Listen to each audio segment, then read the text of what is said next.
Eu vou passar aqui a palavra para a Regina, e aí, até aproveitando o gancho aqui de tudo que a Ana falou, a gente tem essa situação bem complicada no Brasil, no serviço público, mas a gente teve, sim, um estudo, um programa sério de reforma administrativa nos anos 1990, na época do governo Fernando Henrique. Eu queria que você falasse um pouco desse plano e o que deu errado. Está ligado? Tá. Primeiro, agradecer o convite. É uma honra estar aqui com as colegas brilhantes Ana Carla e Helena Landau. E vou recuperar um pouquinho essa história e para situar assim, a minha fala, que é muito, muito coincidente com a da Ana Carla, né, no sentido de colocar no centro do debate a melhoria da qualidade dos serviços públicos, né? Acho que temos total concordância nisso. Para isso acontecer, né? Então, é para isso que a gente pensa em mudanças na maneira como o Estado está organizado e recuperar um pouco, vamos dizer, o que eu acho que é a armadilha em que nos encontramos, né? Que é, por um lado, em termos de duas respostas fáceis para este grande problema, né? Por um lado, uma crença quase cega na burocracia como a salvadora de todos os males do país e como sendo a estabilidade, o recrutamento para o concurso público, o estabelecimento de carreiras estruturadas, enfim, as garantias ao funcionário como a solução para melhorar os serviços públicos. Isso é muito frequente, não só na pauta sindical, obviamente, né, que está em todos os discursos dos sindicatos, né, mas também na academia, né, isso é muito frequente de ouvir, também nos formadores de opinião, enfim, é um discurso bastante difundido e que leva consigo uma marca da democratização do país, né, daquela esperança da Constituição de 88, a Constituição Cidadã, que reafirmou esses princípios todos como os princípios que deveriam guiar a organização do Estado no Brasil, né? Então, isso foi inscrito na Constituição como um único regime jurídico, uma estabilidade rígida, todas as proteções ao funcionário. E, quando se discute problemas na provisão de serviços públicos, muitas vezes essa linhagem da resposta fácil vai dizer que falta, né, completar o sistema burocrático no Brasil, que, se assim o fizermos, teríamos, né, serviços públicos melhores, etc., etc. Então, acho que isso é uma armadilha de uma resposta fácil. Por outro lado, a outra resposta muito frequente é o corte de gastos, né? Então, temos que cortar, cortar, cortar.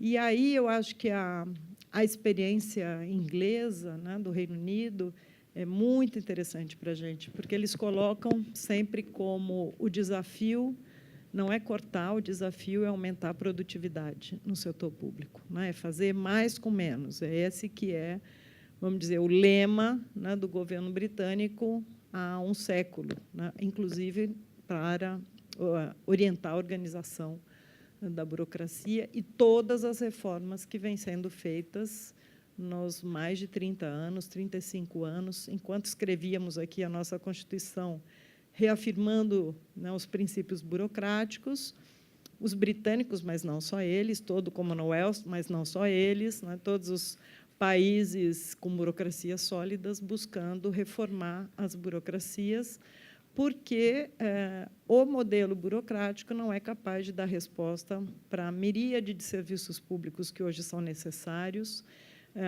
muitas vezes que precisam ser prestados 24 horas por dia, 7 dias por semana, precisam falar a linguagem do usuário, precisam chegar na comunidade, e o burocrata, né, em geral, não é o modelo ideal para esse tipo de serviço. Então, a nossa Constituição de 88, né, ao avesso do que o mundo já estava fazendo, voltou a reafirmar esses princípios.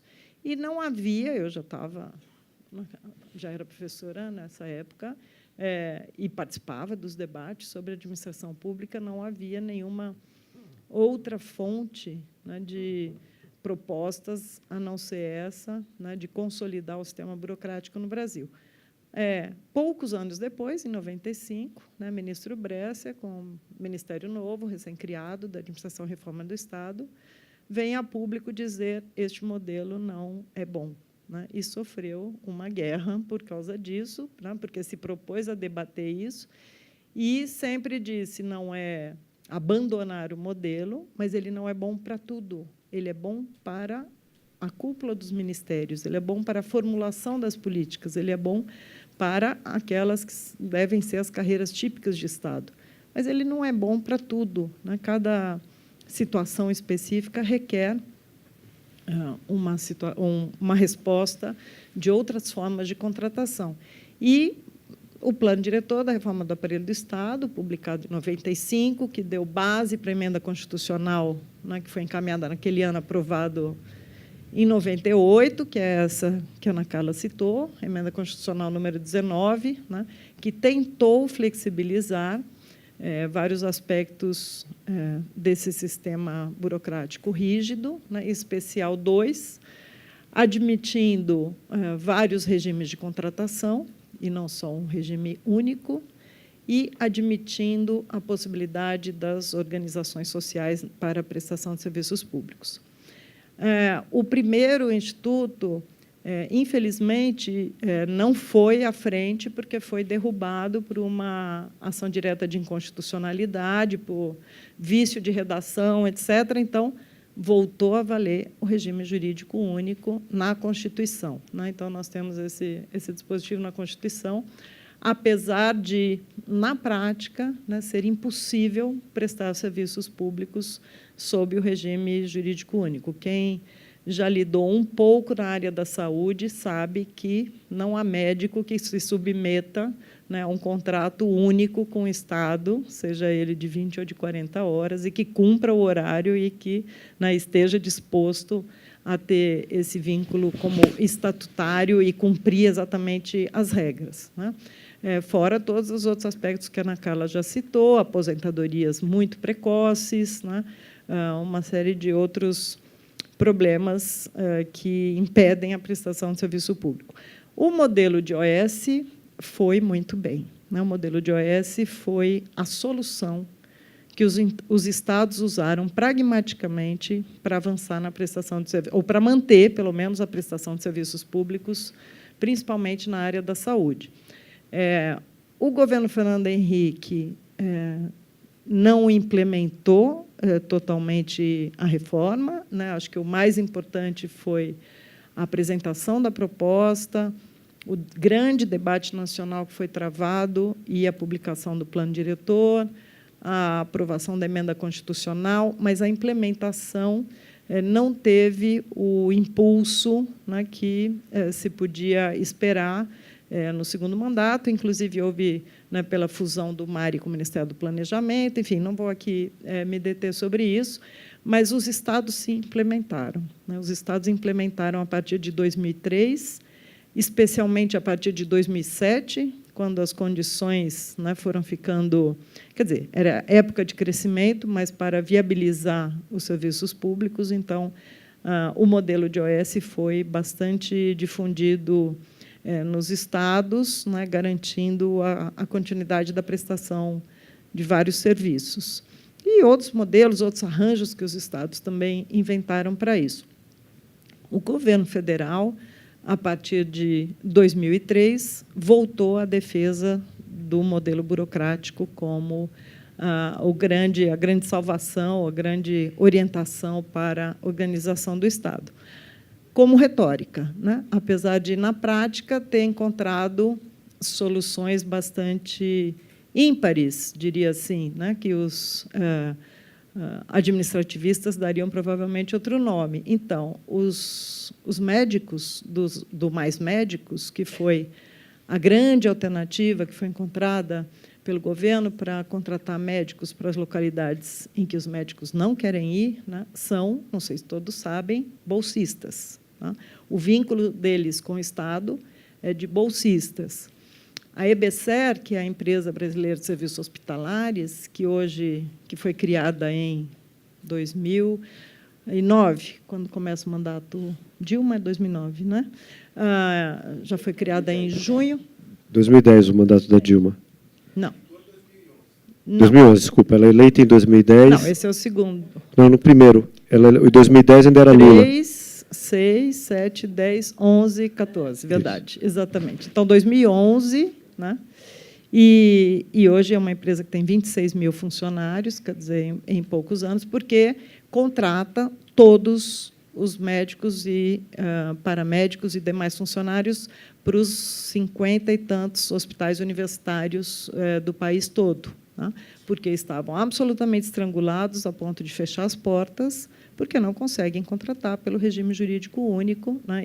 E muitos deles com sérios problemas de funcionamento. Então, o próprio governo, que defendeu o paradigma burocrático, criou uma situação de uma empresa pública que contrata como seletistas todos os médicos e paramédicos para os hospitais universitários dentro, né, do core da defesa da burocracia, que são as universidades federais, né, e todas estatutárias, etc. Então, essa situação, vamos dizer, são as soluções práticas, né, para os problemas, mas, do ponto de vista do debate, né, nós tivemos aí, do meu ponto de vista, um retrocesso à medida em que se voltou a dizer que a saída é o modelo burocrático. E, na verdade, o grande plano que temos até hoje, né, para iluminar e para oxigenar a reflexão sobre a organização do Estado, me parece ainda ser o plano diretor da reforma do aparelho do Estado, que é mais compatível com o que se faz no mundo, né, em termos de reforma nos últimos 30 anos, na maioria dos países. Então, quer dizer, eu quero aqui já passar para uma parte de propostas, como solicitado e combinado, porque eu acho que, entre essas duas alternativas, quer dizer, a solução do modelo burocrático ou a solução do corte de gastos, eu acho que a gente tem que ser incapaz de inventar uma solução animada para a reforma do Estado, entendeu? Animada, bastante que consiga convencer as pessoas de que o intuito é melhorar os serviços públicos e não simplesmente promover, seja os funcionários, seja contra os funcionários, tá certo? Então, por isso que eu disse que concordo totalmente com, né, o que disse a Ana Carla, porque eu acho que aí está a possibilidade de construir uma proposta que tenha sustentação, né, na opinião pública. Se a gente for capaz de mostrar que o alvo não é defender uma coisa ou outra, mas imaginar como é possível melhorar os serviços públicos hoje no Brasil, né? Então, eu elenquei aqui 10 pontos, que eu vou falar rapidamente, né? Um pouco nessa ideia de tentar construir algo que melhore os serviços públicos e a atuação do Estado, né? Então, o primeiro ponto seria diversificar os formatos organizacionais e as formas de contratação no setor público. É impossível imaginar que uma única forma de contratação seja a resposta para tudo, né? Nós temos uma imensa diversidade de problemas, né, de situações, de serviços públicos a serem providos. Então, a diversificação dos formatos, né, e das formas de contratação das pessoas me parece ser um ponto inicial importante. O segundo ponto, bom, até porque, só voltando primeiro, a Constituição de 88 igualou tudo, né? Então, administração direta, autarquia e fundação é tudo igual hoje para o funcionamento da máquina. O que sobra são as estatais, que a Helena vai falar, né, o que aconteceu com as estatais nesse período. O segundo ponto, então, para dirigir essas organizações sob formatos diferentes, e me parece que o ponto para apoiar a reforma no setor público, é racionalizar o processo de escolha dos dirigentes públicos. Nós não podemos continuar nesse sistema em que, por sorte, resulta termos bons dirigentes, né? Nós temos experiências consolidadas em países vizinhos, como o Chile, né, de processos racionais de seleções estruturadas, onde competem servidores e não servidores, né, para postos de direção, para dirigir organizações públicas e levar adiante esse processo de reconstrução do aparelho do Estado, né, com foco em resultados e produtividade. Isso não, e também isso foge da resposta simples, que é: vamos nomear servidores. Não, não vamos nomear servidores, porque não necessariamente eles têm as competências de direção. Vamos selecionar pessoas e deixar a última palavra para a decisão política. Enfim, não vou me estender sobre isso, mas existe experiência acumulada sobre isso. O terceiro ponto é deixar esses dirigentes dirigirem. É descentralizar a gestão muito mais, é flexibilizar as regras, é tudo o contrário do que a gente tem a tendência a fazer, né? Que é padronizar, desconfiar, proibir e limitar, né? Então, aqui é tudo ao contrário, estou propondo tudo ao contrário. Deixa essas pessoas bem escolhidas, né, dirigirem, flexibilizando as regras, dando autonomia e, obviamente, responsabilizando-os por suas decisões e seus atos, para valer. Tá?